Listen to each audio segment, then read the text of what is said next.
সুপ্রিয় দর্শক, এশিয়ান টেলিভিশনের নিয়মিত আয়োজন টেবিল টকে আপনাদের স্বাগত জানাচ্ছি। আমি বাতন বিপ্লব। আমাদের আজকের আলোচনার বিষয় বৈষম্য বিরোধী ছাত্র আন্দোলনের ভবিষ্যৎ পরিকল্পনা, এবং আমাদের সাথে আজকে আলোচনা করার জন্য আমরা দুজন সমন্বয়ক এনেছি। যদি পরিচয় করে দিই, আমাদের সাথে আছেন আব্দুল কাদের, অন্যতম সমন্বয়ক। আমাদের সাথে আছেন নুসরাত তাবাসসুম, যাকে নিয়ে সামাজিক যোগাযোগ মাধ্যমে মানুষের যে আবেগের বিষয়টা কিন্তু সবচেয়ে বেশি তুঙ্গে। আছেন ঢাকা বিশ্ববিদ্যালয়ের শিক্ষক ডক্টর আব্দুল্লাহ মামুন, এবং একজন ব্যবসায়ী আমাদের সাথে আছেন ফিরোজ আহমেদ। আমরা কথা বলবো আসলে বৈষম্য বিরোধী ছাত্র আন্দোলনের ভবিষ্যৎ পরিকল্পনা নিয়ে। প্রথমেই আমি যেতে চাই সমন্বয়কদের অন্যতম নুসরাত তাবাসসুম, যিনি 32 ঘন্টা অনশনে ছিলেন। তার অনেক গল্প রয়েছে। আমরা সেই গল্পের চেয়ে আমরা বরং আজকে আলোচনার যে বিষয় সেটি জানতে চাইবো যে আসলে আমাদের ভবিষ্যৎ করণীয়, যেহেতু একটা অস্থিরতা, এরই মধ্যে আমরা আজকের যে আপনাকে আপডেট যদি দিতে চাই, সারা বাংলাদেশে বিশেষ করে ঢাকায় বিভিন্ন সংগঠন তাদের দাবি দাওয়া নিয়ে অনশন শুরু করেছে। এই যে হুমড়ি খেয়ে পড়া, আসলে ভবিষ্যৎ পরিকল্পনাটা আপনারা কীভাবে বাস্তবায়ন করতে চান?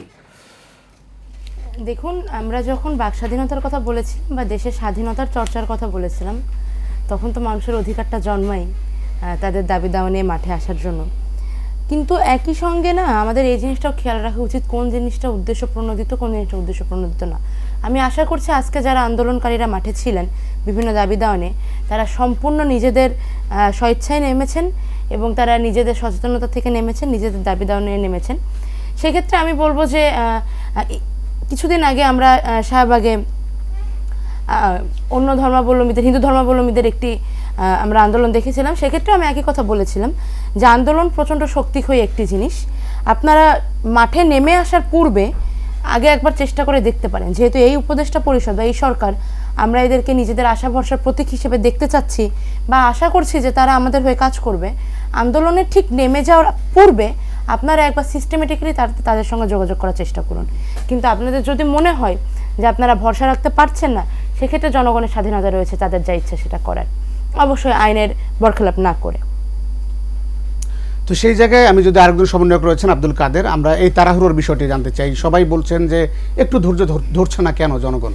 তাহলে আপনাদের পরিকল্পনা বাস্তবায়নের ক্ষেত্রে নিশ্চয়ই আমরা দেখেছি যে আজকে একটা জায়গায় এসছে সমন্বয়কদের যে উদ্যোগ, যেটি ছিল যে যারা নিহত হয়েছে এবং যারা আহত হয়েছেন এই আন্দোলনে, তাদের একটি তালিকা প্রকাশ করার বিষয়টি সর্বাগ্রে আপনাদের বিবেচনা ছিল। সেই জায়গায় আজকে আমরা দেখেছি এক জায়গায় এসেছে, এবং এই যে তাড়াহুড়ো, সেটি কি আপনাদেরকে কাজে বাধাগ্রস্ত করছে কিনা? আচ্ছা, দেখেন, একটা বিষয় হচ্ছে যারা এই আন্দোলনে আহত কিংবা শহীদ হয়েছেন, তারাই হচ্ছে আমাদের ফার্স্ট প্রায়োরিটির বিষয়। তাদের জীবনের বিনিময়ে কিংবা পঙ্গুত্ব বর্ণের বিনিময়ে কিন্তু আজকের এই অবস্থানটা, আজকের বাংলাদেশ। তো সেই জায়গায় আমরা সর্বোচ্চ চেষ্টা করেছি যে আগে তাদের বিষয়টা নিশ্চিত করার জন্য, যারা আহত আছে তাদের বিষয়টা যেন সুচিকিৎসা পায় সেটা নিশ্চিত করার জন্য। কিন্তু আপনারা দেখেছেন পরিস্থিতি বারবার গোলাটা হচ্ছে। আমরা দেখেছি বিভিন্ন সময় বিভিন্ন প্রতি বিপ্লব কিংবা বিশৃঙ্খলা তৈরি করার একটা সম্ভাবনা তৈরি হয়েছে।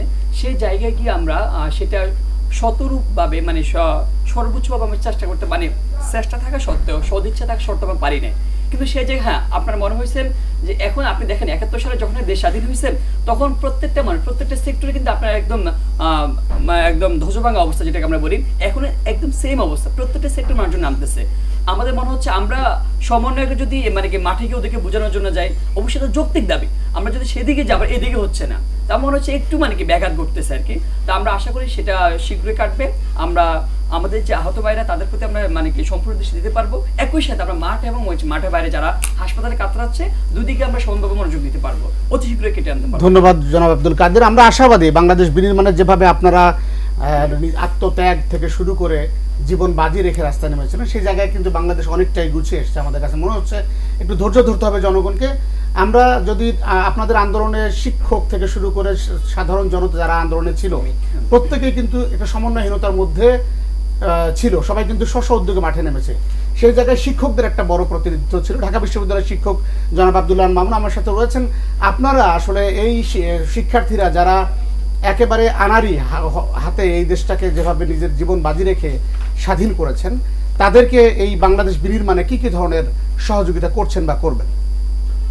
ধন্যবাদ আপনাকে। আমার মনে হয় যে আমি একটু উল্টো করে বলি, ওরাই আসলে এই আন্দোলনটা সৃষ্টি করেছিল, নেতৃত্ব দিয়েছে, এবং আমরা তাদের সহযোগী হিসেবে কাজ করেছি।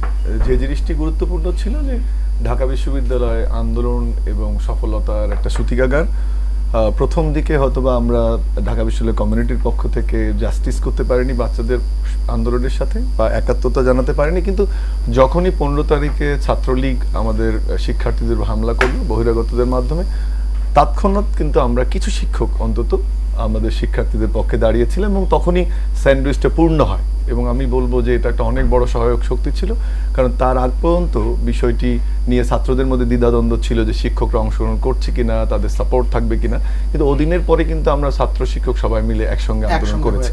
যে জিনিসটা আমি বলবো যে কথাটা কাদের এবং নুসরাত বলল যে আমাদের এক্সপেকটেশনের জায়গাটা কেন তৈরি হয়েছে, কারণ হচ্ছে যে একটা ফ্যাসিস্ট সরকার যখন ক্ষমতায় থাকে সে একটা মেগা প্রজেক্টের নামে, নানান ধরনের কসমেটিক ডেভেলপমেন্টের নামে, ইনইকুয়ালিটি যদিও ছিল সেটাকে ঢেকে রাখার নামে একটা উন্নয়নশীল বা উন্নত সমাজের প্রতিভূ হাজির করেছিল।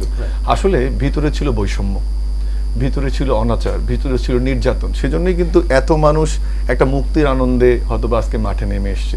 কিন্তু যে জিনিসটি আমাদের মাথায় রাখতে হবে, যেটি আমাদের সবার সমন্বিত অর্জন, সেটি যেন ব্যর্থ না হয়ে যায়। এক নম্বর যে আমাদের অতি যে উৎসাহ, আমাদের যে দাবি দাবা, সেটাকে একটু প্রশমিত রাখতে হবে এবং আস্তে আস্তে সে বিষয়গুলোকে সরকারের যে গুরুত্বপূর্ণ অংশগুলো এখন যে প্রায়োরিটি লিস্ট গভর্নমেন্টের, যেমন প্রথম হওয়া উচিত, আমি নিজেও দাবি জানাবো যে যারা মৃত্যুবরণ করেছে, শহীদ হয়েছে, তাদেরকে কম্পেনসেট করা। কলমে ব্ল্যাক এন্ড হোয়াইট আপনারা কোনো পরিকল্পনা দিচ্ছেন কিনা? না, আমরা প্রতিনিয়তই বিশ্ববিদ্যালয়ে কিন্তু নানান ধরনের পরিকল্পনা আমরা দিচ্ছি। যেমন নিপীড়ন বিরোধী ইউনিভার্সিটি টিচার্স নেটওয়ার্ক অলরেডি কেমন রাষ্ট্র দেখতে চাই একটি পরিকল্পনা দিয়েছেন। আমরা ঢাকা বিশ্ববিদ্যালয় শিক্ষক সমাজের পক্ষ থেকে প্রস্তুতি নিচ্ছি যে কেমন বাংলাদেশ দেখতে চাই। কিন্তু যে জায়গাটি গুরুত্বপূর্ণ, যে একটা অনেক সব সেক্টরে বৈষম্য থাকার কারণে আজকে মানুষ মাঠে নেমে এসেছে। কিন্তু মানুষকে, এই সরকারকে সময় দিতে হবে, এই ছাত্রদেরকে সহযোগিতা করতে হবে, তাহলে কিন্তু সমাজের বৈষম্যগুলো দূর হবে।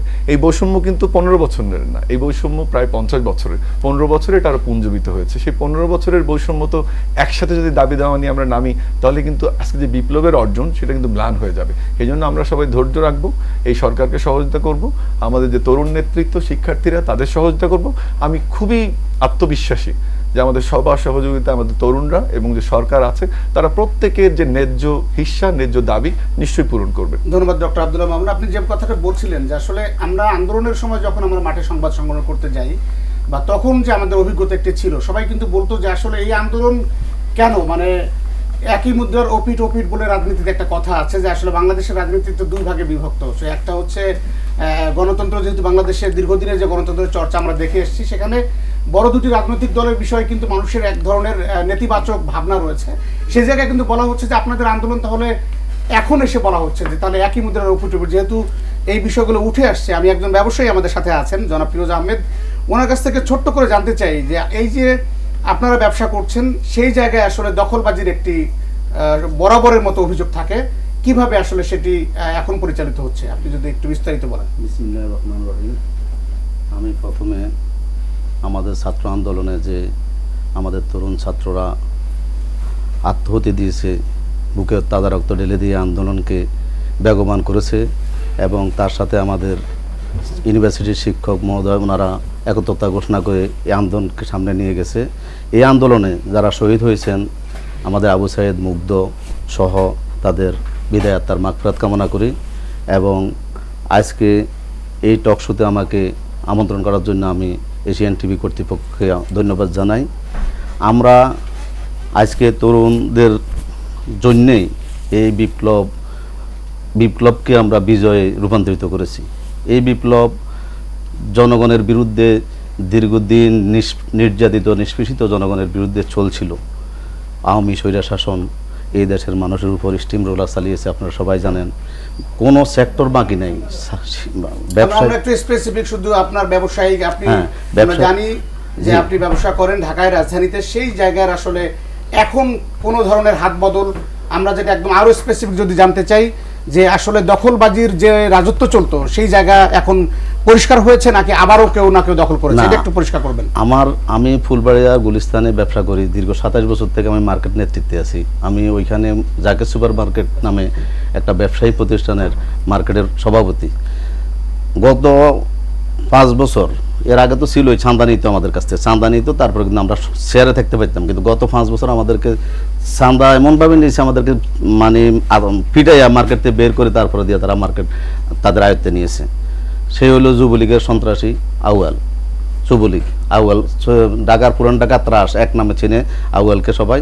তার নাম শুনলে মনে করেন যে সবাই মানে এত ভীত সন্তুষ্ট হয় যা প্রকাশ করা যায় না। কিন্তু আমি ওনার রাজনৈতিক পরিচয় শুধু আওয়ামী লীগ নাকি কোনো পদধারী আছেন উনি? যুবলীগের সভাপতি উনি, এবং ওইখানে সে কাউন্সিলর হয়েছিল, কিন্তু তার ওয়ার্ড হলো 33 নম্বর, আমার ওয়ার্ড হলো 36 নম্বর, আমার মার্কেট অবস্থিত। এখন কি অবস্থা? এখন তার যে কিছু সন্ত্রাসী, সে যে ছিল এতদিন এখানে, কিছু সন্ত্রাসীকে সে ব্যবসায়ী লেবাস দিয়ে এখানে বসায় রাখি গেছে, নামে মাত্র চালান দিয়ে। কারণ এর হলো তারা মার্কেটটা নিয়ন্ত্রণ করবে, যাতে আমাদেরকে ডিস্টার্ব করতে পারে, আমরা যাতে কোনোভাবে খোলা মনে মানে আমাদের ব্যবসায়ীদের সাহায্য করতে না পারে। আমাদের বিদ্যুৎ বিল আছে, পানির বিল আছে, আমাদের মানে তাদের প্রেতাত্মারা এখনো উজ্জীবিত, এবং তারা এখনো এগুলি নিয়ে তারা অতিরঞ্জিত বাড়াবাড়ি করছে। কিন্তু আমরা প্রতিরোধ করার চেষ্টা করছি। আজকে ছাত্রদের সাথে আমাদের বসার উদ্দেশ্য হলো, আমরা আজকে এখানে দুজন সমন্বয়কারী, যেমন ডিবি অফিসে দেখছি আপুকে অনেক নির্যাতিত হয়েছে, কাদের ভাই আছেন এখানে, আমরা ওনাদেরকে, এবং স্যার আমাদের পাশে আছেন ইউনিভার্সিটির স্যার আমাদের, ওনাকে আমরা টিভিতে দেখি, অনেক টক শোতে অনেক ভালো অবস্থানে আছেন। ওনার থেকে আমরা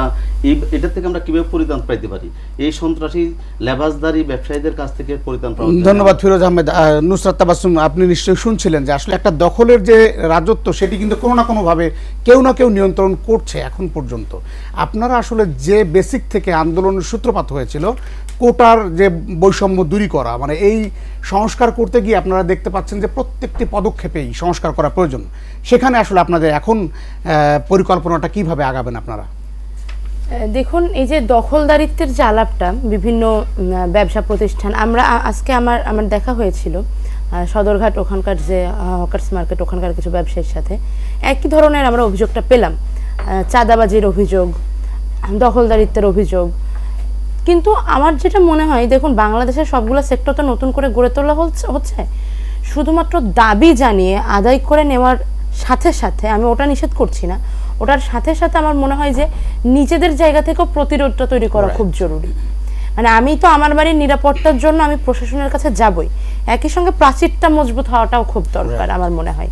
আর এক্ষেত্রে হচ্ছে বৈষম্যের শিকার যে ব্যবসায়ীরা রয়েছে, বা যে শিক্ষকরা রয়েছে, বা যারা রয়েছেন বিভিন্ন সেক্টরে যারা বৈষম্যের শিকার, আপনারা আসুন, কথা বলুন ওপর মহলের সঙ্গে, একই সঙ্গে নিজেরাও একটু প্রতিবাদ জানানোর চেষ্টা করুন, এবং সেই প্রতিবাদটা দাবি আকারে না, প্রতিবাদটা প্রতিরোধ হিসেবে জানানোর চেষ্টা করুন।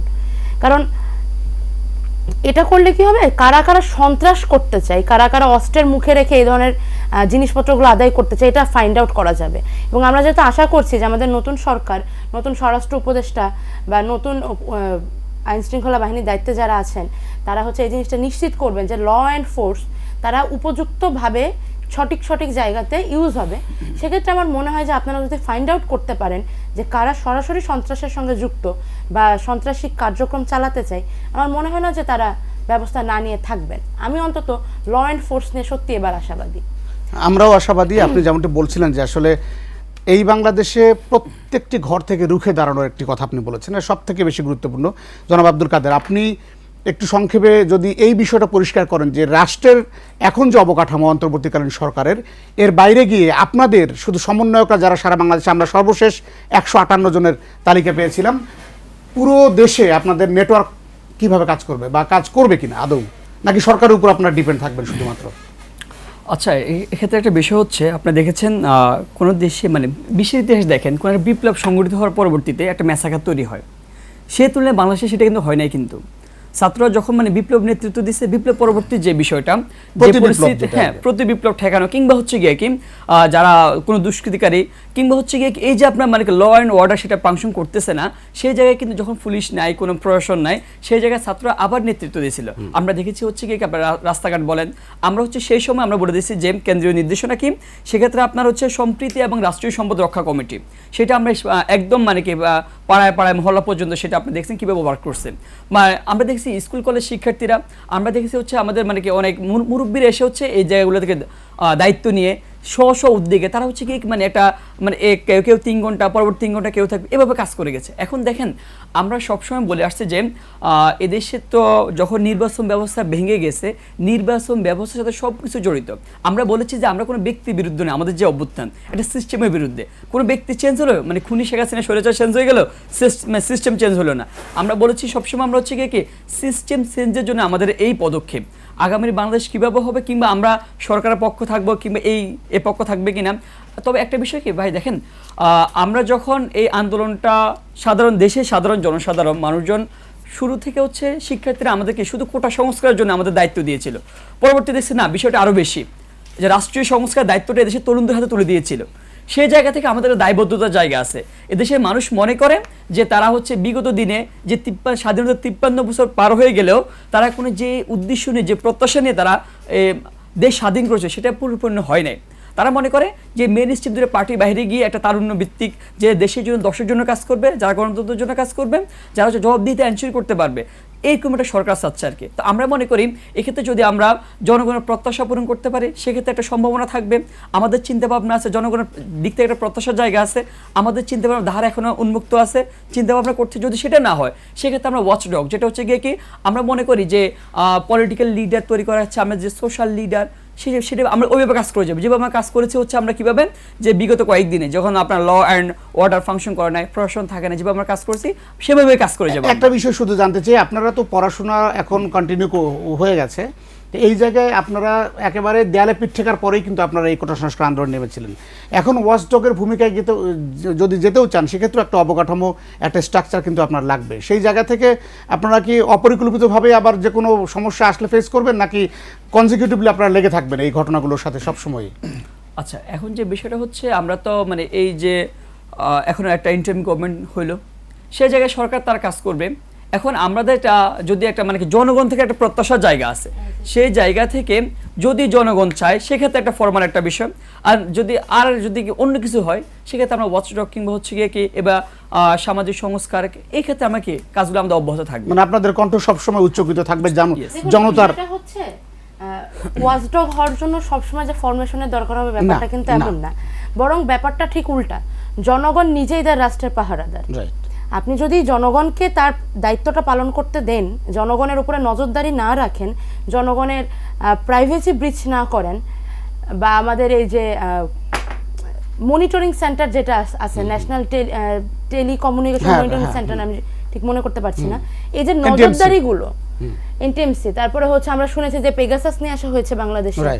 এই যে জনগণকে যদি আপনি তার কাজটা করতে দেন, তাহলে রাষ্ট্রের জন্য আলাদা করে কোনো পাহারাদার বাহিনীর প্রয়োজন নেই। আর আমরা যখন বলছি যে আমরা রাষ্ট্রের ওয়াচডগ হয়ে থাকবো কিংবা আমরা রাষ্ট্রের প্রেশার গ্রুপ হয়ে থাকবো, তখন আপনাদের কেন মনে হচ্ছে যে আমাদের একটা ফরম্যাটের প্রয়োজন? আমরা ছাত্র জনতা, আমরা শিক্ষিত কিংবা একেবারে অশিক্ষিত জনগোষ্ঠীও যদি হয়, নিজের ভালো তো সবাই বোঝে। রাষ্ট্রের কাছ থেকে কৈফিয়ত চাওয়ার অধিকার প্রত্যেকটা নাগরিকের রয়েছে, তার জন্য আলাদা করে পদ পদবীর কোনো প্রয়োজন নেই। কারণ রাষ্ট্রের মালিক থাকে জনগণ, এবং যারা বিভিন্ন প্রশাসনের দায়িত্বে বা ক্ষমতায় থাকে তারা থাকে জনগণের সেবক হিসেবে, শাসক হিসেবে না। যে সেবক, তার কাছ থেকে কৈফিয়ত দাবি করার জন্য আলাদা কোনো পদ পদবীর প্রয়োজন নেই। এই জায়গাটিতে আমরা এতদিন পিছিয়ে ছিলাম। আপনি যে কথাটা বলেছেন যে রাষ্ট্রের মালিক জনগণ, এটা ভুলে গিয়েছিল আসলে বাংলাদেশের জনগণ, যে আমি এই দেশের মালিক। এটা কিন্তু তারা একটা সামান্য হেল্প নিতে যখন কোনো থানায় কিংবা কোনো ভূমি অফিস, রাষ্ট্রীয় কোনো কার্যালয়ে গিয়ে একজন পিয়নকেও স্যার ডাকতে হয়েছে, অথচ তারাই আমাদের কর্মচারী। রাষ্ট্রের মালিক এখানে মানে উল্টো হয়ে গিয়েছিল বিষয়টি। আমরা যখন পড়াশোনা করি, সিভিল প্রেস্টিজ নামের আমাদের একটা টার্ম আমাদের পড়ানো হয়। সিভিল প্রেস্টিজ ব্যাপারটা হচ্ছে নাগরিকের নাগরিক হিসেবে সম্মান। বাংলাদেশের কোনো নাগরিক শুধুমাত্র সে দেশের নাগরিক এই কারণে সে সম্মানটা কখনো পায়নি। এই জিনিসটা এবার প্রশাসনের বোঝা লাগবে যে তারা আসলে জনগণের কাছে কোন রূপে আছে। জনগণ কৈফিয়ত চাওয়া মাত্র প্রশাসন উত্তর দিতে বাধ্য। ধন্যবাদ। নুসরাত বলছিলেন, আমরাও দেখেছি রাস্তায় আসলে যখন শিক্ষার্থীরা আন্দোলনে পাশাপাশি ট্রাফিক কন্ট্রোল করছিল, তখন কিন্তু সেবা দিতে গিয়ে একজন ইউনিভার্সিটির শিক্ষার্থী একজন সাধারণ মানুষকে স্যার ডাকছে। মানে সেবা দিতে গেলে যে আসলে স্যার বলতে হয়, এটা কিন্তু সংস্কৃতি আপনারাই চালু করেছেন। আপনাদেরকে ধন্যবাদ। আমি ডক্টর আব্দুল্লাহ মামুন আপনার কাছে জানতে চাইবো, আসলে ঢাকা বিশ্ববিদ্যালয় থেকে শুরু করে পাবলিক বিশ্ববিদ্যালয়, প্রাইভেট বিশ্ববিদ্যালয়ের আন্দোলনে অনেক বড় একটি অংশগ্রহণ ছিল। তো সেই জায়গায় আমি আপনাকে শুধু ভূমিকাটা দিয়ে রাখি, আমরা বিরতিতে যাব, বিরতির পরে সে আবার আপনার কাছে জানতে চাইবো। বিষয়টি হচ্ছে ক্যাম্পাস কেন্দ্রিক আসলে যে ধরনের আন্দোলনের আমরা দেখেছিলাম যে মূল কার্যকারিতা শুধু ক্যাম্পাসগুলো থেকেই শুরু হয়েছে, বিশেষ করে ঢাকা বিশ্ববিদ্যালয়, রাজশাহী বিশ্ববিদ্যালয়, জাহাঙ্গীরনগর ইউনিভার্সিটি, এই ইউনিভার্সিটিগুলো আবারও চালু হচ্ছে, ক্লাসরুমে ফিরছে সবাই, শিক্ষার পরিবেশ এবং আপনাদের টিচারদের মধ্যে দুটি ভাগ ছিল, তো সব মিলে এখন তো সহ অবস্থান নিশ্চয়ই আপনারা করবেন, যেটি আসলে সাধারণ মানুষের অধিকারের জায়গা থেকে প্রত্যেকটি টিচার বা প্রত্যেকটি কর্মচারী সেও চাইবে কিন্তু সুন্দরভাবে সে যদি কোনো ধরনের ভ্যান্ডালিজমে গিয়ে থাকে তারা অবশ্যই আইন অনুযায়ী ব্যবস্থা হবে, সেই জায়গায় আমরা আসবো। তবে তার আগে আমরা একটা ছোট্ট বিরতিতে যাব। প্রিয় দর্শক, এশিয়ান টেলিভিশনের নিয়মিত আয়োজন টেবিল টকের ছোট্ট একটি বিরতিতে যাচ্ছি। আমাদের সাথে যারা কথা বলছিলেন, বিরতির পর আপনাদেরকে আরও গুরুত্বপূর্ণ তথ্য নিয়ে আমরা হাজির হব। ততক্ষণ আমাদের সাথেই থাকুন।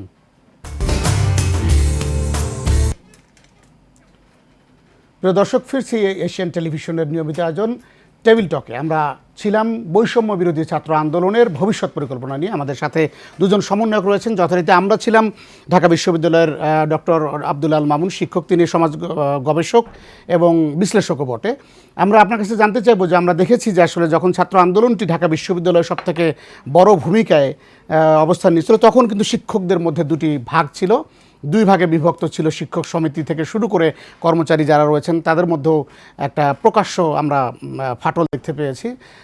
শিক্ষার্থীদের সাথে আপনারা ছিলেন, আমরা দেখেছি শুরু থেকে মাঠে। এখন বিশ্ববিদ্যালয়গুলো সচল হওয়ার পরবর্তীতে তাদের সাথে আসলে সহ অবস্থানের বিষয়টি যদি আপনি নিশ্চিত করতেন। না, প্রথমে বলি, আপনি যেমনটি বলেছেন, আসলে ওই আন্দোলনের সময় দুটি না তিনটি ভাগ ছিল। একটি হচ্ছে যারা আওয়ামী লীগ সমর্থিত নীল দল, যারা বিএনপি সমর্থিত সাদা দল, আর আরেকটি পক্ষ দাঁড়িয়েছিল যারা প্রথম অবস্থায় আমরা ইউনিভার্সিটি টিচার্স নেটওয়ার্কের ব্যানারে বা নিপীড়ন বিরোধী শিক্ষক হিসেবে দাঁড়িয়েছিলাম। পরবর্তীতে আমরা ঢাকা বিশ্ববিদ্যালয় কেন্দ্রিক শিক্ষকদের আলাদা একটি প্ল্যাটফর্ম, ঢাকা বিশ্ববিদ্যালয়ের শিক্ষক সমাজ নামে আরেকটি প্ল্যাটফর্ম করি। সো নীল দল সাদা দলের বাইরে আরও কিছু শিক্ষক ছিলেন যারা আসলে প্রথম আমরা দাঁড়িয়েছিলাম এই শিক্ষার্থীদের সাথে এবং তাদের ন্যায্য আন্দোলনের প্রতি সংহতি প্রকাশ করে। এখানে একটি বিষয় হচ্ছে যে এই কেন শিক্ষকরা দাঁড়াতে পারলো না, আপনি যে ইঙ্গিতটি করছেন, এই সারা সমাজের মতোই কিন্তু বিশ্ববিদ্যালয়ে একটা ভীতি সংস্কৃতি তৈরি করা হয়েছিল এবং আমি যেটা মনে করি অত্যন্ত সুপরিকল্পিত। আমরা অত্যন্ত দুঃখের বিষয় যে আমরা ছাত্ররা যেমন একটা সিটের জন্য ছাত্র সংগঠনের সঙ্গে যুক্ত হতে হয়, এটা আমার দুজন স্টুডেন্ট এখানে আছে, তেমনি শিক্ষকরা একটা বাসার জন্য, প্রমোশনের জন্য বা কোনো পদ পদবীর জন্য ব্যক্তিগত অবশ্যই পদলেহী যে আচরণ সেটি যেমন একদিকে ছিল, অন্যভাবে অনেককে এই প্রক্রিয়ায় এই সুবিধাগুলো বাধ্য করানোর কারণে নীল দলকে সাপোর্ট করে যেতে হয়েছে এবং সেই সংস্কৃতি এমন পর্যায়ে চলে গিয়েছিল। আমি একটা ছোট্ট ঘটনা বলে আপনি বুঝবেন যে আমরা শিক্ষার্থীদের সঙ্গে 17 তারিখ প্রথম দাঁড়াই এবং তারপর তো ফোন টোন আসতো আমাদের কাছ থেকে, বিদায় যাওয়া হবে না, প্রমোশন হবে না, এবং আমি জানি যে এই 25 তারিখ পরবর্তী কোনো একটা সময় আমার বিরুদ্ধে তদন্ত কমিটি গঠনের প্রক্রিয়া কিন্তু শুরু হয়েছিল। আমরা সেই সংবাদগুলো পেয়েছি।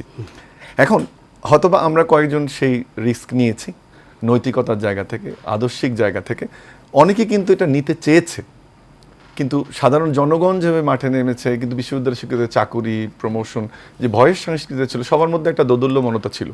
কিন্তু এটা ঠিক যে অনেক শিক্ষকে দাঁড়াতে চেয়েছে। এখন সমস্যা যেটা হবে, যখন বিশ্ববিদ্যালয় খুলবে তখন যারা সমর্থন করেছে বা করেনি, সেই ক্ষেত্রে আমার মতামতটি হচ্ছে যে অনেকে আসলে আমাদের সঙ্গে যোগাযোগ করেছিল, SMS পাঠিয়েছে, লিখেছে যে আমরা জয়েন করতে চাই, কিন্তু তারা দাঁড়াতে পারেনি। আরেকটি গ্রুপ ছিল যে যারা একেবারেই সরকারের সমর্থন দিয়ে গেছে, শেষ পর্যন্ত শিক্ষক ছাত্রছাত্রীদের বিপক্ষে ছিল। এই জায়গাটা বোধহয় এই নৈতিকতাটা প্রশ্নের সম্মুখীন হওয়া উচিত যে আমরা যে কোনো বিশ্ববিদ্যালয়ের শিক্ষক হই না কেন, যে কোনো রাজনৈতিক দলের আদর্শিকভাবে আমরা আদর্শকে ধারণ করলেও আমরা যেন ক্যাডার না হয়ে যাই। আমার প্রথম পরিচয় হচ্ছে শিক্ষক, আমার দ্বিতীয় পরিচয় হচ্ছে শিক্ষক, আমার তৃতীয় পরিচয় শিক্ষক, চতুর্থ পরিচয় হতে হবে আমাদের রাজনৈতিক আদর্শ। আমাদের শিক্ষকরা মার খাচ্ছে আর আমি 16 তারিখ রাতে ঘুমোতে পারিনি যে কোনো প্ল্যাটফর্মে দাঁড়িয়ে কীভাবে প্রতিবাদ করব, কিন্তু আমাদের শিক্ষকরা ছাত্রছাত্রী মার খাচ্ছে আর আমি দাঁড়িয়ে গভর্নমেন্ট কী পলিসি নেবে, আমার কোনো প্রমোশন হবে কিনা, বিদায় যেতে হবে কিনা, আমার প্রভোস্ট হবো কিনা, প্রক্টর হবো কিনা, প্রভিসিতে হতে অসুবিধা হবে, ভিসি হতে হবে, এই যদি মানসিকতা হয়, এই মানসিকতা আসলে একটা বড় প্রশ্নের সম্মুখীন হবে আমার মনে হয় যখন বিশ্ববিদ্যালয় খুলবে। তবে উল্টোভাবে আমি বলবো, যেহেতু আমাদের স্থিতিশীলতা বজায় রাখতে হবে, বিশ্ববিদ্যালয়গুলো কার্যক্রম পরিচালিত করতে হবে। একেবারেই যারা এক্সট্রিম লেভেলের কোনো কিছু করেছেন সেটা তাদের ব্যক্তিগত দায়িত্ব, কিন্তু আমি মনে করি যে বড় একটি অংশ যে দলেরই হোক, সেটা নীল হোক, বা যে দলেরই অংশ হোক তারা কিন্তু ভীতি সংস্কৃতির কারণে, সামাজিক অবস্থা, হাউস টিউটরশিপ ক্যান্সেল করা, বিদেশ যাওয়া, স্কলারশিপ, এগুলোর কারণে কথা বলতে পারে। আমরা একটা সহাবস্থান চাই এবং আমি আশা করব শিক্ষকরা এটা অনুধাবন করবেন যে সবসময় নৈতিকতার সঙ্গে থাকতে হবে, শিক্ষার্থীদের সঙ্গে থাকতে হবে, আদর্শের সঙ্গে থাকতে হবে। কারণ ঢাকা বিশ্ববিদ্যালয় সহ সকল বিশ্ববিদ্যালয়ের শিক্ষক যে সম্মানটি আমরা পাই,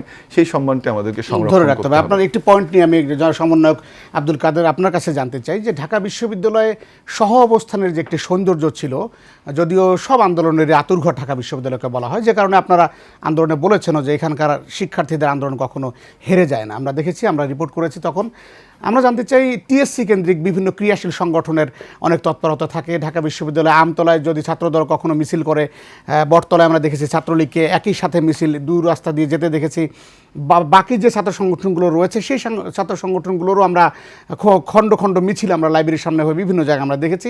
পাশাপাশি হলে যে একটি কালচার চালু হয়েছিল যে গেস্ট রুম এবং গণরুম, এই গণরুমে অসংখ্য শিক্ষার্থীদের আমরা রিপোর্ট করেছি। এক রুমে 26 জন 39 জন পর্যন্ত আমরা SM হলে দেখেছি, বা এফ রহমান হলে এক রুমে দেখা যাচ্ছে যে রুমের বাইরেও আমরা মসজিদ পর্যন্ত একেবারে গণরুমের মতো, যে এই যে সংকট, আসন সংকট এবং সব সংগঠনের কণ্ঠ সোচ্চার হওয়ার যে সংকট, এই সংকটগুলো আপনারা কীভাবে মোকাবেলা করবেন? আচ্ছা দেখেন, এখানে একটা বিষয় হচ্ছে, মূলত হচ্ছে ক্যাম্পাসগুলো হচ্ছে আপনার যে লেজুর ভিত্তিক ছাত্র রাজনীতি, লেজুর ভিত্তিক ছাত্র রাজনীতি যখন ক্যাম্পাসে একদম ঘেরে বসে, তখন আর তখন কি হয়, যখন যে সরকার ক্ষমতায় থাকে তার যে ছাত্র সংগঠন তারা হচ্ছে ক্যাম্পাসকে দখল করে রাখে। এর বাইরে আপনার বাম ছাত্র সংগঠন যারা আছে আমরা দেখেছি তারাও কিন্তু হচ্ছে কি কোনো ভাবনা ওই সরকারকে সার্ভ করে যাচ্ছে, যার কারণে দেখা যাচ্ছে কি এই যে দখলদারিত্বের কারণে কি হয়, এখানে হচ্ছে যে গেস্ট রুম গণরুম কালচারটা হয়, এটাকে ইচ্ছাকৃতভাবে হচ্ছে প্রশাসন কী করে, এই যে কৃত্রিম সিট সংকট তৈরি করে রাখে। এটা হচ্ছে বিশ্ববিদ্যালয় প্রশাসন, এটা হচ্ছে মানে সরকারের একটা এজেন্ডায় বাস্তবায়ন করে। বিশ্ববিদ্যালয় প্রশাসন যারাই বসে তারা কিন্তু হচ্ছে তার একটা কমিটমেন্ট দিয়ে কিন্তু এখানে বসতে হয়।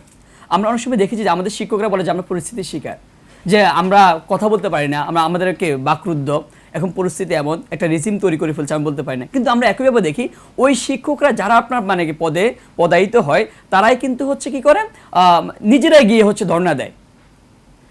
কিন্তু যখন আমরা এই যে আমি আজকে একটা শিক্ষা প্রতিষ্ঠানে গেলাম একটা বিষয় নিয়ে, তখন উনি বললো দেখো বাবা আমরা তখন পারি নাই, তখন আমরা কি আমাদের হাত বাঁধা, আত্মসমর্পণ করছে। কিন্তু দেখেন তখন কিন্তু ওই ব্যক্তি কিন্তু হচ্ছে কি প্রিন্সিপাল হওয়ার জন্য কি ধর্ণা দিয়েছে, আমাকে প্রিন্সিপাল বানান, উনি একটা কমিটমেন্ট দিয়ে থেকে প্রিন্সিপাল হয়েছে। কিন্তু এখন এই বিষয়টা হচ্ছে আমরা যারা এই যে সরকারি ছাত্র সংগঠন যারা দখল দায়িত্বের রাজনীতি করে, যার কারণে হয়ে উঠতেছে না। এখন ছাত্রদের পক্ষ থেকে একটা দাবি আসতেছে যে লেজুর ভিত্তিক ছাত্র রাজনীতি থাকবে না।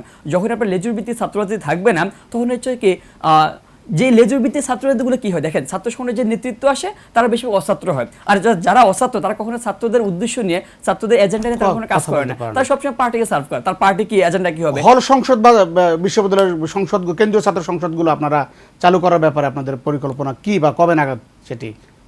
আমরা দেখেছি আপনারা বিভিন্ন হলে ইউনিট করেছেন, বিভিন্ন হল সমন্বয়ক আপনারা দিয়েছেন। আমরা হল সমন্বয় কেন্দ্রীয়ভাবে দিই নাই, কিন্তু হচ্ছে এখানে অনেকে সম্মিলিতভাবে কাজ করেছে। এখন কেন্দ্রীয়ভাবে আমার দেওয়া হয় নাই, কেন্দ্রীয়ভাবে না, কেন্দ্রীয়ভাবে দেওয়া হয় না, কিংবা বিচ্ছিন্নভাবে কেউ দাবি করছে যে আমি অমুক হলে যারা হচ্ছে কোঅর্ডিনেটর, শুরু থেকে যারা লিডিং পয়েন্টে ছিল, হলটা লিড দিয়ে নিয়ে আসছে, তারা যে চেষ্টা করতেছে। তবে আমাদের দাবি দেওয়া থাকবে যেহেতু আপনার লেজুভিত্তিক ছাত্র রাজনীতি কিংবা এই বিষয়টা আমরা ছাত্র রাজনীতি হবে আপনার ডাকসু কেন্দ্রিক, ছাত্র সংসদ কেন্দ্রিক, সেটা আমরা অতি শীঘ্রই আমাদের যে ইন্টারিম গভর্নমেন্ট তাদের প্রতি আহ্বান থাকবে, এবং আমাদের এই যে ব্যানার থেকে একটা জোরালো দাবি থাকবে যেন অতি সত্বর ক্যাম্পাসের সহাবস্থান নিশ্চিত করার জন্য, শিক্ষার্থী বান্ধব ক্যাম্পাস তৈরি করার জন্য অতি সত্বর যেন আপনার ডাকসু কার্যকর হয় এবং অন্যান্য ছাত্র সংসদ। ধন্যবাদ আব্দুল কাদের। নুসরাত তাবাসসুম, আপনার কাছে জানতে চাই যে আপনারা যখন রাজু ভাস্কর্যে কিংবা অপরাজয় বাংলা পাদদেশে যখন আপনাদের আন্দোলনগুলো করেছেন, তখন কিন্তু আপনারা নানা ধরনের বাধার মুখে পড়েছেন। প্রথমত বিশ্ববিদ্যালয় কর্তৃপক্ষ আপনাদেরকে বাধা দিয়েছে আমরা দেখেছি, এবং পরবর্তীতে বিশ্ববিদ্যালয়ে বিভিন্ন অছাত্রও আমরা দেখেছি যে অস্ত্র হাতেও আমরা দেখেছি ঢাকা বিশ্ববিদ্যালয়ের মতো ক্যাম্পাসে ঢুকেছে। সব থেকে যেটি পরিতাপের বিষয়, ঢাকা বিশ্ববিদ্যালয়ে পুলিশ ঢুকতে গেলে অবশ্যই প্রশাসনের অনুমতি নিয়ে ঢুকতে হবে, কিন্তু সেটি আমরা দেখিনি যে আসলে এখানে হয়নি। ভবিষ্যতে এই কালচার যদি আপনারা আপনারা যে নাগরিক অধিকার বা কোনো সাংগঠনিক অধিকারের কথা বলছেন, অবশ্যই সংবিধান অনুযায়ী প্রতিটি সংগঠন যারা বৈধ বাংলাদেশে তারা রাজনীতি করবে কিংবা তাদের অধিকার আদায়ে তারা সোচ্চার হবে। সেখানে পুলিশের সাথে এই আন্দোলনকারীদের সম্পর্ক আবার নতুন করে যে পুলিশ এত পিছিয়ে গেছে বাংলাদেশের প্রেক্ষাপটে, অনেকটা তাদের কিন্তু বেইমান হিসেবে আখ্যায়িত করছে অনেকে, সেই জায়গা থেকে তাদেরকে ঘুরে দাঁড়ানোর ক্ষেত্রে শিক্ষার্থীদের আন্দোলনের সাথে তাদের সম্পর্ক আসলে আপনারা কিভাবে নির্ধারণ করবেন? দেখুন, আমি একটু আপনাকে সংশোধন করে দিই। বিশ্ববিদ্যালয় এরিয়াতে প্রশাসনের অনুমতি ছাড়া পুলিশ ঢুকতে পারে না। পুলিশ ঢোকেনি, প্রশাসনের অনুমতি ক্রমে ঢুকেছে। চাটুকার প্রশাসন শিক্ষার্থীদের ওপরে ইচ্ছাকৃতভাবে পুলিশ লেলিয়ে দিয়েছে। তো পুলিশরা তো প্রশাসনের অনুমতি ক্রমেই ঢুকেছিল, এবং সেটার জন্য আমাদের মাকসুদ কামাল সাবেক ভিসি, ওনাকে অপসারণও করা হয়েছে। এখন আপনার পরের প্রশ্নে আসি যে আপনাদের সাথে কিন্তু আমরা দেখেছি যে টিচাররা কিন্তু 144 ধারা ভেঙে শাহবাগ থেকে শিক্ষার্থীদেরকে নিয়ে এসে এই ঘটনা আমরা দেখেছি। হ্যাঁ, কিছু কিছু শিক্ষক তো থাকেই যুগে যুগে, যারা শিক্ষক হিসেবেই থাকে, কিন্তু একই সঙ্গে এটাও অস্বীকার করা যাবে না যে কেউ কেউ শিক্ষকতায় আসে শুধু চাকরি করার জন্য। যাদের কাছে আর 5টা চাকরিতে যেমন চাটাচাটি করতে চায় তারা শিক্ষকতাতেও চাটাচাটি করতে চায়। যাই হোক, আমার বাবা মা দুজনেই শিক্ষক, আমি পেশা হিসেবে শিক্ষকতা নিয়ে আর কিছু বলতে চাই না। এখন আসি পুলিশের সঙ্গে কিভাবে ছাত্র সমাজের সম্পর্কটা ভবিষ্যতে কেমন হবে। দেখুন, পুলিশ এটাও তো একটা পেশা, আইন শৃঙ্খলা রক্ষাকারী বাহিনী এটাও একটা পেশা। পেশার উপরে অভিযোগটা কেন আসবে? তবে পুলিশের প্রতি ক্ষোভ থাকার জায়গাটা এটাই যে প্রত্যেকটি পেশার একটি দায়িত্ব রয়েছে। আপনি যখন কোনো একটি পেশার অংশ হয়ে যাবেন, তখন সেই পেশার দায়িত্বটা পালন করতে আপনি বাধ্য। যেমন মিডিয়ার দায়িত্ব সত্যটা প্রকাশ করা, সাংবাদিক মাত্রই তার দায়িত্ব সত্য প্রকাশ করা। আমরা যদি ইতিহাসের দিকে তাকাই, একসময় হাতে লিখেও সাংবাদিকরা বিপ্লবের খবর প্রচার করেছে। সাংবাদিকরা যদি বলে, মিডিয়া যদি বলে যে আমি ঘর ভাঙার ভয়ে বা প্রাণে মরার ভয়ে দায়িত্ব পালন করতে পারছি না, সেটা যেমন লজ্জার। পুলিশ যদি বলে যে আমি বাধ্য হচ্ছে অন্যায্য কাজ করতে, সেটাও তেমন লজ্জার। জীবনের ওপরে ভয় যত বড়ই হোক না কেন, অন্যায্য কাজ কখনোই কোনো কিছু দিয়ে জাস্টিফাই করা যায় না। এখান থেকে পুলিশ বাহিনীর প্রতি মানুষের যে জনরোষ, সেটা খুবই স্বাভাবিক, কারণ পুলিশের দায়িত্ব ছিল রক্ষা করা। তারা যে কোনো কারণেই হোক, চাপে পড়ে হোক, করাপশনের কারণে হোক, যে কোনো কারণ থাক, তারা তাদের পেশাগত দায়িত্ব থেকে সরে গিয়েছে। আমার মনে হয় এই বিষয়টা পুলিশ বাহিনীরই নিশ্চিত করা লাগবে যে তারা তাদের পেশাগত দায়িত্বে ফিরে এসেছে বা ফিরে আসতে চাচ্ছেন, বা তারা পেশার যে দায়িত্ব সেটার কোনো অপব্যবহার তারা করবেন না ভবিষ্যতে। আলাদা করে আমার মনে হয় না কোনো ব্যক্তি পুলিশের প্রতি কারো কোনো ক্ষোভ থাকবে বা থাকা উচিত, কিন্তু অ্যাজ এ পেশা পুলিশ বাহিনীকে বা আইন শৃঙ্খলা রক্ষাকারী বাহিনীকে তার পূর্বের সম্মানটা অর্জন করার জন্য তাদের কাজের মাধ্যমে সেটা প্রমাণ করা লাগবে। ধন্যবাদ। আস্থা অর্জনের যে বিষয়টি, তাদের সেটি অবশ্যই ঘুরে দাঁড়ানোর জন্য এটি প্রয়োজন। ডক্টর আব্দুল আল মামুন, আমরা জানতে চাই যে এই যে শিক্ষার্থীদের পাশে 144 ধারা ভেঙে শিক্ষার্থীদের নিয়ে আসা, এরপরেই কিন্তু আমরা দেখলাম আন্দোলন অনেক বড় একটা মোড় নিয়েছে। সেই জায়গা থেকে আপনাদের এই যে এত বড় উদ্যোগ, সেটির পেছনে আপনাদের আসলে কোনো পরিকল্পনা ছিল নাকি তাৎক্ষণিকভাবে আপনারা সেটি করেছেন? না, আমি যে শুরুতে বলেছিলাম আপনাকে যে আমাদের কিছু কিছু শিক্ষক, যেটা আমি ব্যক্তিগতভাবে বললাম যে 15 তারিখ গেল, 16 তারিখ সারাদিন এবং রাত কিন্তু ঘুমোতে পারিনি। আমি কথাটা পুনরায় বলার জন্য দুঃখিত। তখন আমরা খুঁজছিলাম যে কোনো একটি প্ল্যাটফর্ম, যেমন একা দাঁড়াবো কাউকে সাথে নিয়ে।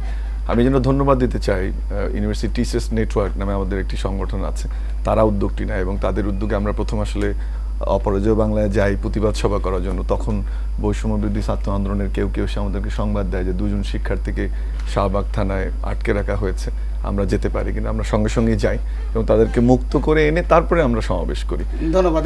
এই বিষয়টি আসলে আন্দোলনের অনেক বড় নিয়ামক হিসেবে কাজ করেছে। আমাদের সাথে আছেন ব্যবসায়ী ফিরোজ আহমেদ। আমরা আপনার কাছে যাব। আপনি শুনছিলেন সমন্বয়কদের কথা, এর মধ্য দিয়ে আমি আশা করি আপনার অনেক উত্তর বের হয়ে আসছে। আমরা জানতে চাবো আরও অনেক কথা রয়েছে সমন্বয়কদের কাছ থেকে। আমরা বাংলাদেশ বিনির্মাণের, আমাদের স্বপ্নের বাংলাদেশ, যেই বাংলাদেশ বৈষম্যহীন বাংলাদেশ, দীর্ঘদিনের প্রত্যাশা, নতুন যে প্রজন্ম, যে এই ইউনিভার্সিটি একেবারে মাস্টার্স থেকে শুরু করে ক্লাস 1 পর্যন্ত যে একটি প্রজন্ম, তাদের কিন্তু ভবিষ্যৎ বাংলাদেশ বিনির্মাণ করার অনেক বড় দায়িত্ব রয়েছে।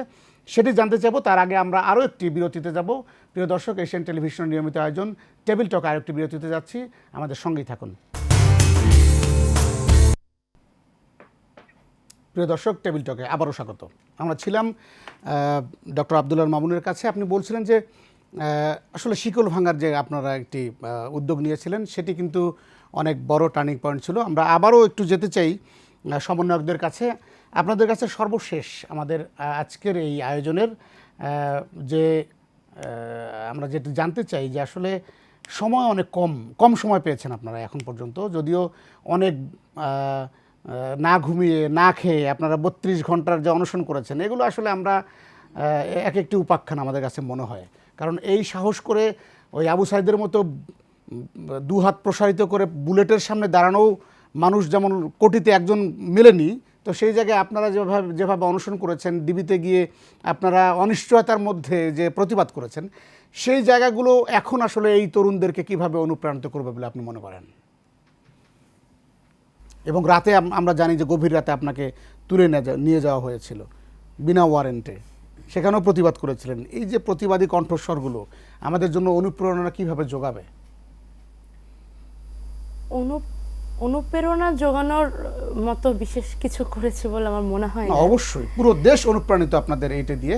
এখন আমরা চাই একটু সময় আপনাদেরকে দিতে। সাধারণ মানুষ যারা এখন এই যে উঠে পড়ে অস্থির হয়েছে দাবি আদায়, তাদেরকেও বলবো যে আপনাদের আরেকটু সময় দেয়া যায় কিনা। হ্যাঁ, নাগরিক সমাজের পক্ষ থেকে আপনারা সেটা বলতেই পারেন, সেটা আমরা বলতে পারি না। কিন্তু আমার পক্ষ থেকে শুধু এটুকুই বলা যে আপনারা দাবি উঠান, প্রশ্ন করেন, সাথে একটু ভরসাও রাখেন। একটু ভরসা রাখলে, একটু বিশ্বাস রাখলে, আমরা যখন ডিবিতে ছিলাম আমরা কিন্তু প্রতি মুহূর্তে যেমন ভয় পেয়েছি যে আমরা জাতীয় বেঈমান হয়ে গেলাম কিনা, তেমনি কোথাও না কোথাও একটু ভরসাও রেখেছি যে হয়তো দেশের মানুষ বুঝবে, এবং দেশের মানুষ বুঝেছে। আমরা প্রত্যেক দিন, আমরা 17 তারিখে যখন আমাদেরকে বের করে দেওয়া হলো ইউনিভার্সিটি থেকে, আমরা কিন্তু যখন ফেসবুকে সবাই পোস্ট করছিল সেভ আস, সেভ স্টুডেন্টস, আমরা কিন্তু কেউ ভাবিনি যে মানুষ আমাদের জন্য নামবে। কিন্তু কোথাও না কোথাও ভরসা তো একটা ছিল যে মানুষ আমাদের জন্য নামবে, এবং মানুষ নেমেছে। ভরসা রাখলে, ভরসা আর বিশ্বাস যত মজবুত হয়, মানুষ তত একে অপরের কাছাকাছি আসে। তরুণ সমাজের উদ্দেশ্যে, আমিও তো তরুণ সমাজের মধ্যেই অংশ, আর সবাই আমার ভাই, বন্ধু, বোন, সিনিয়র জুনিয়র, আমি শুধু এটুকুই বলবো, এই আন্দোলন আমাদেরকে একতা শিখিয়ে গিয়েছে। আর সবাই নিজেদের লোক, সবাই পরিবারের অংশ। পরিবারের মানুষের জন্যই কষ্ট সহ্য করা যায়। আবু সাইদ বুক পেতে দাঁড়িয়েছিলেন, বা আমরা অনশন করেছি, বা মার খেয়েছি, বা যেটাই, দেশের আরও অসংখ্য মানুষ এখনও প্রতিদিন অসংখ্য শহীদ হচ্ছে। অনেক রোগী এরকম দেখতে পাচ্ছি যাদের শরীর আহত, খুব বাজেভাবে আহত। সবাই তো আসলে সাহসের পরিচয় দিয়েছে, কিন্তু সাহসের পরিচয়টা আমরা দিতে পেরেছি কারণ আমরা দেশব্যাপী যুব সমাজকে নিজেদের পরিবার ভেবেছি। তাই একমাত্র পরিবারের জন্যই কষ্ট করা যায়। তো সবাইকে নিজের মানুষ ভাবেন, এক থাকেন, তাহলে অনেক কিছুই করা সম্ভব।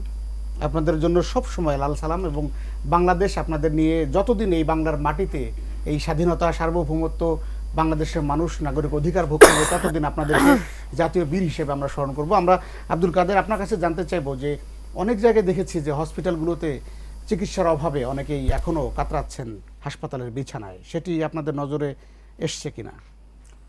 আচ্ছা, বিষয়টা দেখেন, আমরা শুরুতে বলেছি যে যাদের ত্যাগের বিনিময়ে আজকের এই স্বাধীনতা, তাদের আমাদের অবশ্য প্রথম প্রায়োরিটি। আমরা সেক্ষেত্রে হচ্ছে প্রথম 2-1 দিন সেটা বিভিন্ন সেটা দায়বদ্ধ আমরা মেনেই নিচ্ছি, ব্যর্থতা মেনেই নিচ্ছি, কিন্তু আমরা হচ্ছে এখন অলরেডি কাজ শুরু করে দিয়েছি। আমরা হচ্ছে যেহেতু একটা বিষয় আছে, দেখেন এখানে পরিস্থিতি হচ্ছে গিয়ে কি, এখন এই যে একটা প্ল্যাটফর্ম, যদি আমরা এখান থেকে টাকা নিই, মানুষ থেকে টাকা ফান্ড রেজ করি, টাকা দিই, এটা হচ্ছে টাকার বিষয়টা হচ্ছে বিভিন্নভাবে প্রশ্নবিদ্ধ করবে। সেই জায়গায় আমরা চাচ্ছি হচ্ছে, আমরা সরকারের সাথে কথা হয়েছে, যে ইন্টারিম গভর্নমেন্ট কথা হয়েছে যে আমরা একটা লিস্ট দিব অতি দ্রুত, এবং অলরেডি সেটা এক্সিকিউটিভ হচ্ছে। কিন্তু আমরা লিস্ট দিচ্ছি প্রত্যেকটা প্রাইভেট যে আছে, প্রাইভেটে হচ্ছে সরকার কথা বলে দিচ্ছে, আবার হচ্ছে পাবলিকে যেটা আছে সেটা ফ্রি করে দিচ্ছে। আমরা হচ্ছে প্রত্যেকটা গত 3 দিন থেকে আমাদের এই কর্মসূচি চলতেছে। কিন্তু আমি নিজে একজন কর্মসূচি বাস্তবায়ন সেলের একজন সদস্য, সেক্ষেত্রে আমরা প্রত্যেকটা হসপিটালে যাচ্ছি। অর্থাৎ যেখানে আপনার উন্নত চিকিৎসা হচ্ছে না, আমরা অন্য জায়গায় নিয়ে যাচ্ছি। আমরা হচ্ছে গিয়ে প্রত্যেকটা কথা বলার চেষ্টা করছি, এবং দ্রুত চেষ্টা করতেছি যে কীভাবে, অনেকে হচ্ছে দীর্ঘদিন থেকে অসুস্থ, তাদের এখন খাওয়ার টাকা নাই, কিংবা হচ্ছে এই যে ওষুধ কিনবে সে টাকাটাও নাই। আমরা চেষ্টা করতেছি সেটা দ্রুত এনশিওর করার জন্য, সেটা কার্যক্রম চলমান।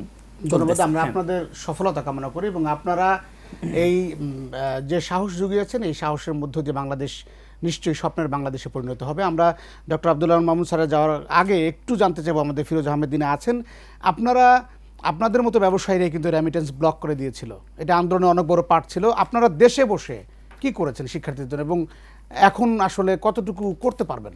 এখন অনেক কাজ বাকি, ব্যবসায়ীরা শিক্ষার্থীদের পাশে কি দাঁড়ানোর এখনো ন্যূনতম কোনো আপনাদের ইচ্ছা আছে? এখন তো স্বাধীন, এখন তো আগে তো চাইলেই পারতেন, এখন তো পারবেন। অবশ্যই সেটি কি?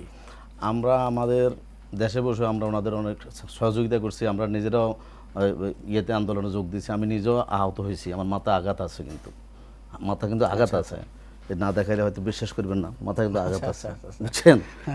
আমি কিন্তু এইখানে ছাত্র আন্দোলন, আমার ছেলে আলেমের ছাত্র, তো সেও আমি একজন ছাত্রের অভিভাবক হিসাবে উদ্বুদ্ধ করছি যে আমাদের এই আন্দোলনকে আমরা বিজয় করতে হবে, এবং আমরা যতটুকু পারছি সহযোগিতা হাত আমরা বাড়াইছি বিভিন্নভাবে, পানি দিয়ে পারি, খাওয়ান দিয়ে পারি, আর্থিক সহযোগিতা পারি।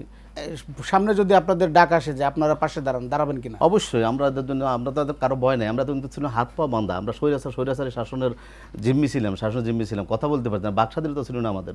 এখন আমাদের বাক স্বাধীনতা আছে, আমরা ওনাদের সহযোগিতা নিব, যে আমরা ছাত্র জনতা ঐক্যবদ্ধ হয়ে আমরা এই দেশে যা কিছু করার দরকার সব কিছু ইনশাআল্লাহ আমরা করব, এবং সর্বক্ষণ ওনাদের সাথে আমাদের যোগাযোগ থাকবে। আমাদেরকে কী কাজ করতে হবে, কাজ বন্টন করে দিবে, আমাদের কাজ আমরা করবো ইনশাআল্লাহ, এবং ওনাদের কাছ থেকে আমরা আমাদের ব্যবসায়িক সহযোগিতা চাবো।